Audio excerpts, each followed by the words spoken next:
Hey, what is up guys? My name is Madaprime, and I'm bringing you a video commentary of me playing some Team Deathmatch on Array. I'm using the AUG silenced M1911 dual wield pistols. My equipment is Claymores, Flashbangs, and Semtex. I'm using Ghost, Sleight of Hand Pro, and Ninja. I've got my kill streak set up as RCXD, the A-Palm Strike, and an attack helicopter. And I'm bringing you this commentary to talk to you guys about maps on Black Ops and how come I think these maps are definitely one of the best maps so far in a Call of Duty game. Mainly because everything's even. Every building has about 4 different ways that you can get into each building. And it doesn't matter about if you claymore one door, because if you know there's a claymore there, you can go in either another door, through a window, through the basement, come up behind them. There's many ways that you can go ahead and sneak up behind people and kill them, which, playing Team Deathmatch, that's the entire objective if you want to get a good, or I shouldn't say good, a decent kill death ratio, is you want to be behind them, and you want to, just hope that they don't realize you're there, which that's where Ghost comes in handy big time. And I try to always use silencers on my weapons. Unless I'm playing a small map like Nuketown, I usually don't care if I have a silencer or not. Same thing with firing range, because obviously in every Call of Duty game, you gotta have some maps that are smaller than other maps, because it's just what happens. They put them in there for people who like action, makes it so people can't camp, which, I mean, I'm not saying I love, but people do it, and playing Team Deathmatch, people camp in there a lot because they're like, I don't want my kill death ratio to get ruined. And really, you could probably do the same if you just tried running around, or I shouldn't say running around, but holding down like an area, like right here. I try to hold down the middle building because I know that if the other team gets the middle building, they will be able to go through many passages to get behind my team. Where if I have the building, my team has many passages to get behind them. And it also just cuts the map in half. Instead of having to run all the way around this huge building, you can just run through the building, and you're set to go.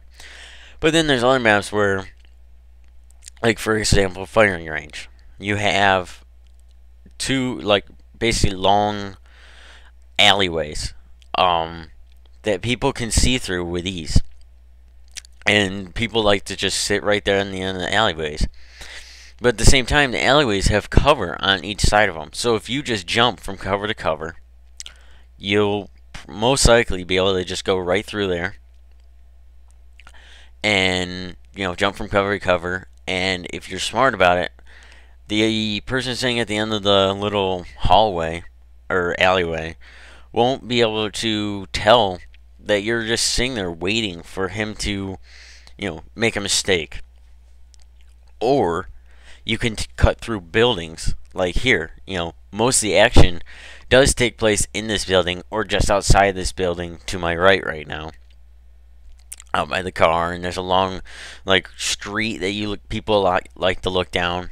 And it's definitely a spot where people just sit on either ends, and it's just a huge battle. So if I cut through this little basement and I come up on them, I can kill them from behind with ease. And hopefully, because I have Ghost and Silencer, they won't even realize that I'm sitting here waiting for them to either come into the building, because I know they're going to, or I'm just waiting for them to all be looking not in my direction, and I'll just sit there and wait for them, and sooner or later I will be able to rack up kills, and I don't really have to worry about campers that much because I'm holding down the spots where people like to camp.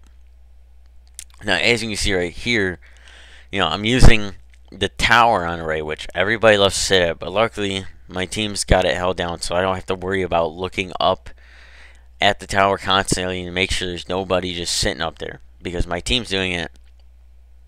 And I didn't tell him to do it. I'm playing with one person who I know in this game, and I don't believe he's up in the tower. He might be, but I'm pretty sure he was running around this game.